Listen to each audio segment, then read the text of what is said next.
В начале 2000-х годов один небольшой журнал Великобритании, выходивший в течение нескольких лет на территории графства Эссекс, опубликовал любопытный рассказ. Репортер этого издания взял интервью у 52-летнего хирурга, поведавшего, на мой взгляд, одну из самых трагичных и ужасных историй о случайном захоронении еще живых людей. Я не знаю, почему эта история не получила широкой огласки, хотя она, вне всякого сомнения, имеет на это право. Я пробовал найти упоминание об этом случае в интернете, но безрезультатно. Наконец, недавно я обратился к одному своему знакомому, большому поклоннику английской культуры и обладателю поистине огромной коллекции городских легенд и просто интересных историй старушки Англии, как он сам ее называет. Он-то и порадовал меня приведенным ниже текстом. Хочу отметить, что текст несколько переработан и в единственно сохранившемся варианте представляет собой не интервью, а скорее связанный рассказ. Однако знакомый заверил меня, что данный текст является оригиналом, за исключением особенностей перевода, удаления вопросов репортера и незначительных связок между предложениями для гармоничности рассказа. Прямая речь рассказчика, а также все примечания автора переданы в точности. Мое имя Дэвид Кэттон. Я родился в городе Норриджи на востоке Англии, где прожил с родителями до 18 лет.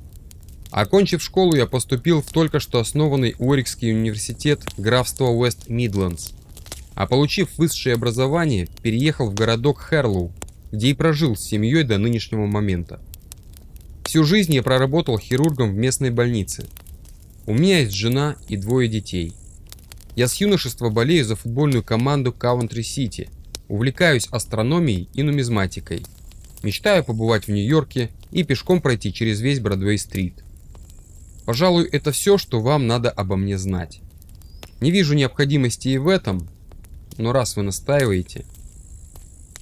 Это произошло около месяца назад, 23 апреля, если быть точным.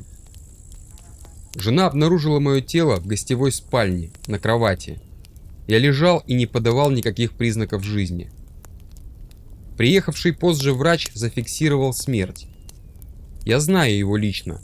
Уже несколько лет мы работаем в одной больнице и никаких претензий к нему не имею.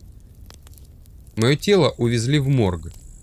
Вскрытие делать не стали, по настоянию вдовы. И уже на следующий день началась подготовка к траурной церемонии. Еще через день меня похоронили. Все это я узнал позже. Но вы ведь не для этого приехали ко мне, верно? Да, знаете, когда-то я задумывался над тем, как это должно быть страшно впасть в летаргический сон и по ошибке быть похороненным заживо. Все об этом задумывались. Позже я пришел к выводу, что скорее всего для большинства несчастных это не такая уж и катастрофа, потому что все они умирают во сне, так и не придя в сознание. Мне в этом отношении повезло. Судя по всему, я пришел в себя через 5-7 часов после погребения. Все было как в тумане. Я ненадолго возвращался в сознание и снова засыпал. Помню только одно, как какая-то часть меня все это время недоумевала. Почему так неудобно? Почему так тесно и душно? Но тяжелая дрема, походившая более на обморок, раз за разом брала вверх. До сих пор не знаю точно, было ли это тяжелым последствием летаргии или же начал сказываться дефицит кислорода. В какой-то момент я окончательно очнулся. Никаких мыслей не было. Я просто лежал и недоуменно хлопал глазами.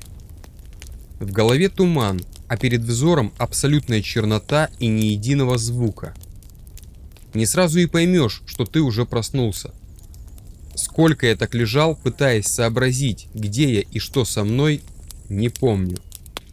Мое тело настолько замерзло и онемело, что я практически его не ощущал. Голова не работала. Даже утром спросонья достаточно долго приводишь мысли в порядок. Что уж говорить о сне, продлившемся более 3 суток. Мне было трудно дышать и очень хотелось пить. Я как мог размял тело, поочередно напрягая мышцы, после чего попробовал встать. Сделать мне это не удалось. как и не удалось вообще хоть немного пошевелиться. Что-то сковывало мое движение. Помню свою первую совершенно идиотскую мысль. Я запутался в одеяле. Я снова попробовал встать, и вновь безуспешно. Начал появляться осознанный страх, а он в свою очередь перерос в удушающий ужас. Я рванулся, но и этого мне сделать не удалось. Там, где я застрял, было так тесно и не получалось даже вздохнуть полной грудью. Мне захотелось закричать, и в этот момент я сделал для себя еще одно неприятное открытие. Мои губы были сшиты изнутри аккуратными стежками, а челюсти скреплены специальными скобами. Так поступают с покойниками, чтобы во время траурной церемонии их рот был закрыт. Но я не мог поверить. Я сдавленно застонал и, обезумев от ужаса, заколотился сильнее прежнего. Этот страх не описать словами. Выбившись из сил, я заплакал.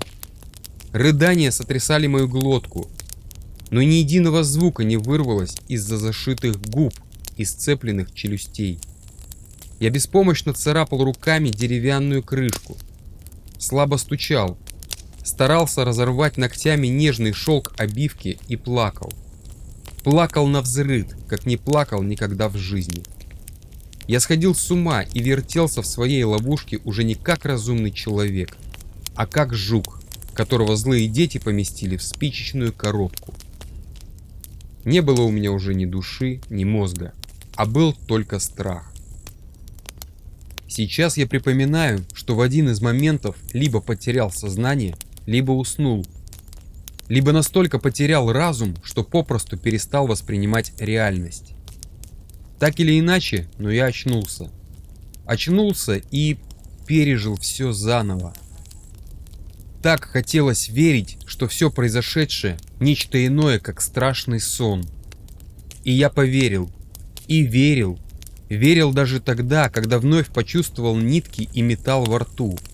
Верил, когда снова не смог пошевелиться, когда втянул ноздрями отвратительный запах сырой земли, когда водил окоченевшими руками по оббитой шелком крышке гроба.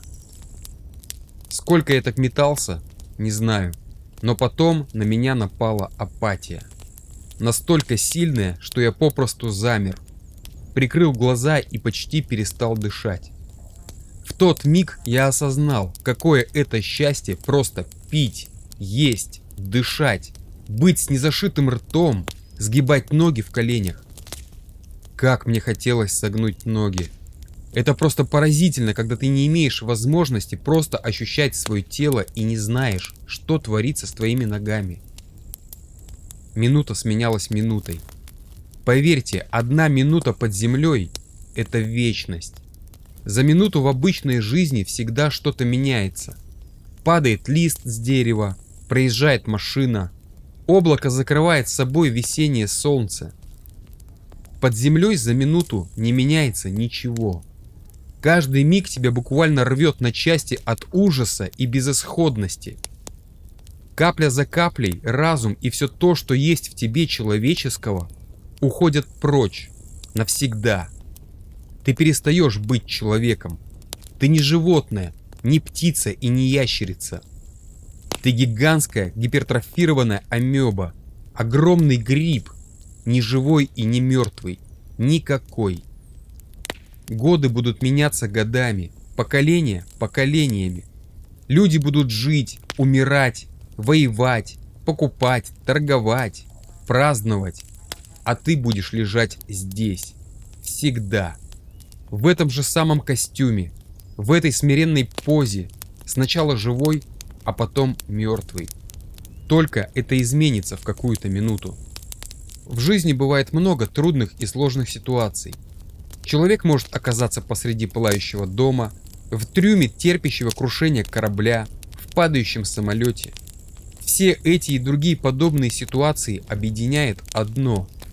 Ты надеешься. Надеешься, что пожар потушат. Спасательное судно подоспеет вовремя, а пилот в последний момент ухитрится выровнять самолет. Даже обреченные люди перед гибелью имеют роскошь тешить себя надеждой. Кроме тех, кто оказался в ситуации, схожей с моей. Здесь нет надежды. Тебя похоронили, закопали осознанно, попрощались навечно и не имея причин выкопать тебя обратно. Это ужасно. Итак, я продолжал лежать. Паника сжирала меня изнутри, но я не мог выплеснуть ее ни криком, ни ударом кулака, ни чем бы то ни было еще.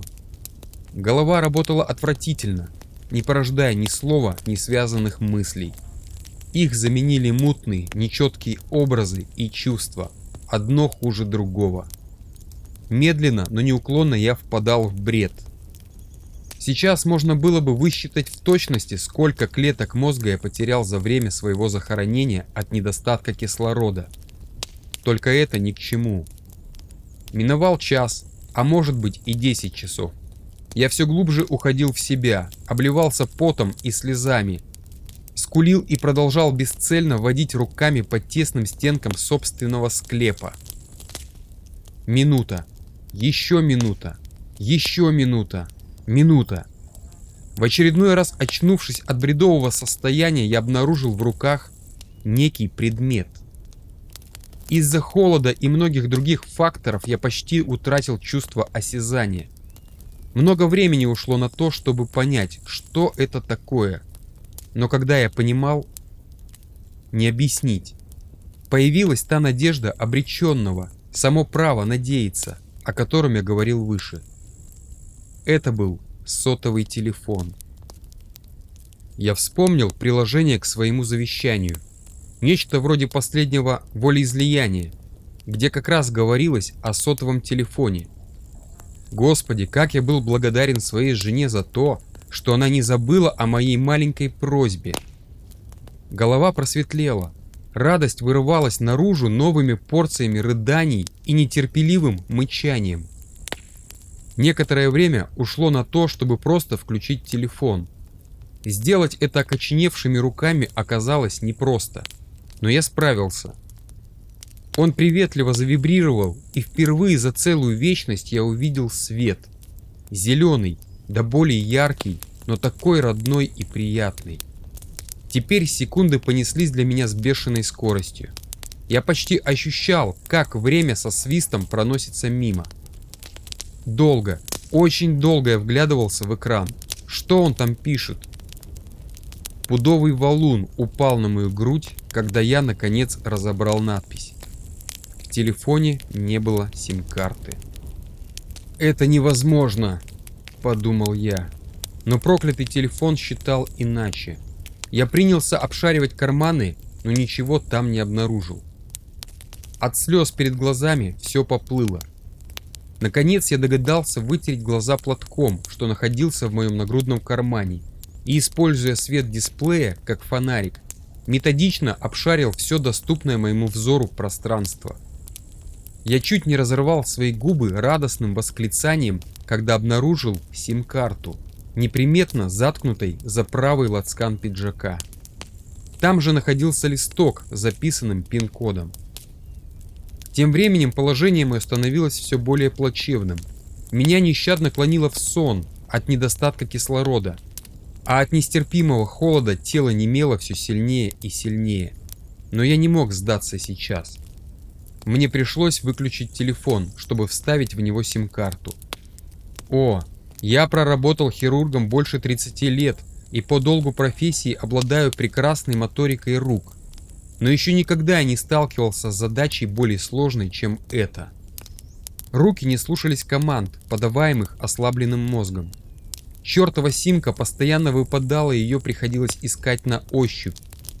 Разные посторонние, совсем ненужные мысли мешали сосредоточиться на главной цели.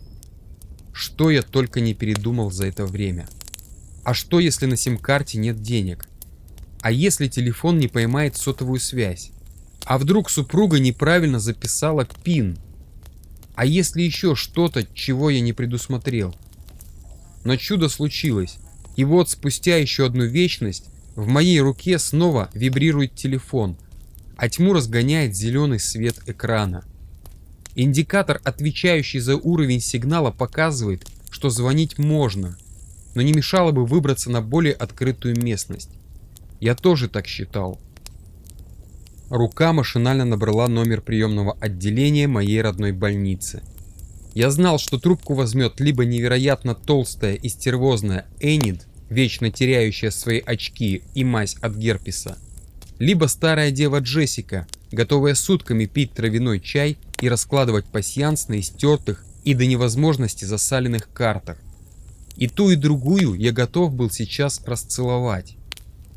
Некоторое время в трубке звучали длинные гудки, после чего послышался грубый голос Энид. Сердце ёкнуло от радости. Слезы снова заструились по щекам, грозя обезвоживанием или как минимум небольшим потопом. И я кричу от радости и, едва сдерживаясь от переполняющих чувств, объясняю Энн, что произошла чудовищная ошибка, и я жив. Но ничего этого нет. Я невероятно мычу, потому что рот мой склеен, зашит и скреплен железными скобами. Энид еще несколько раз повторяет: «Алло, я вас слушаю», после чего кладет трубку. Я роняю телефон и теряю сознание.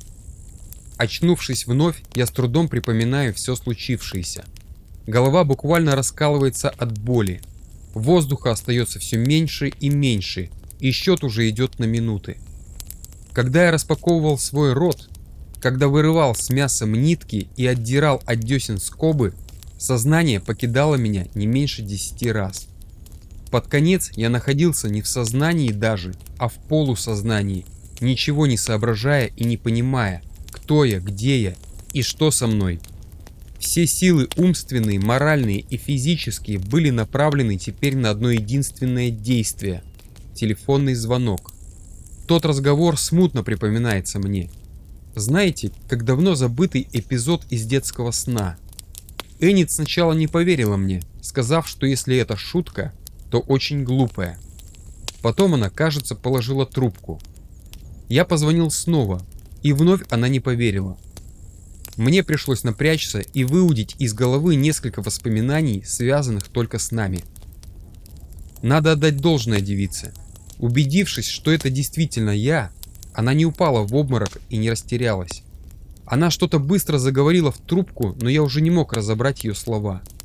Звуки, образы перед глазами, чувства, страхи, мысли – все слилось для меня в одно единое нечто. И я окончательно отключился. Меня успели спасти.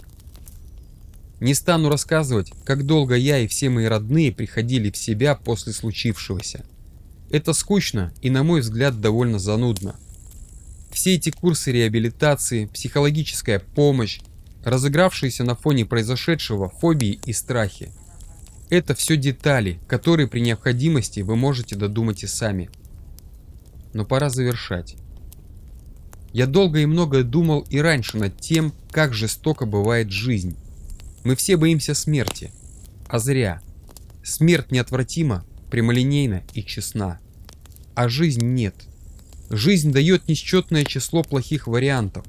Она глумлива и беспощадна ко всем без исключения. Рано или поздно жизнь подкинет тебе такой сюрприз, что и глазам своим не поверишь. Смерть в этом отношении более гуманна. Сейчас я думаю об этом каждый день. Спросите о чем? А вот о чем. Во время моего рассказа у вас могли возникнуть вопросы. Почему врач, осмотревший мое тело, так легко зафиксировал смерть? В связи с чем медики решили не проводить вскрытие? Как так получилось, что уже на следующий день после моей смерти все было готово к церемонии? И, наконец, откуда у 52-летнего мужчины взялось подобное завещание, да еще и с приложением в виде последнего волеизлияния, так, будто все готовились к моей кончине? Дело в том, что все, в том числе и я сам, действительно готовились к похоронам. За 3 месяца до описанного мною происшествия доктора поставили мне неутешительный диагноз – рак легких 4-й стадии. Как правило, люди с таким диагнозом не вытягивают и полугода. Так что это не диагноз, а приговор. Вот так. Я не хочу кого-либо разжалобить, но представьте, каково мне теперь. Чудесное спасение? Побывать в могиле и выбраться оттуда лишь для того, чтобы через месяц-другой снова вернуться обратно. Это ли не доказательство гадкой натуры всеми нами любимой жизни? Я доживаю свой век и не перестаю удивляться.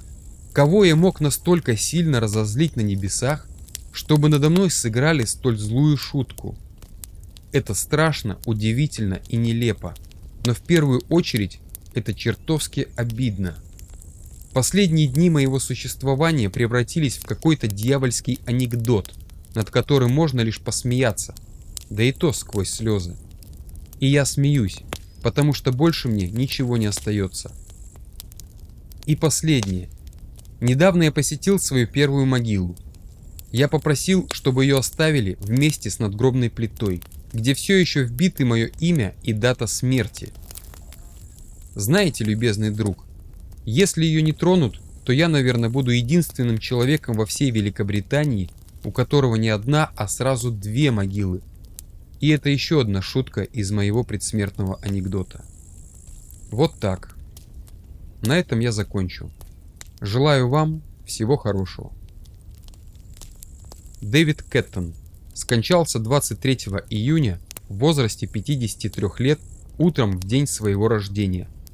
Он похоронен на небольшом кладбище в пригороде Хэрлоу. Достоверно известно, что перед смертью он попросил супругу не класть в его новую могилу мобильный телефон.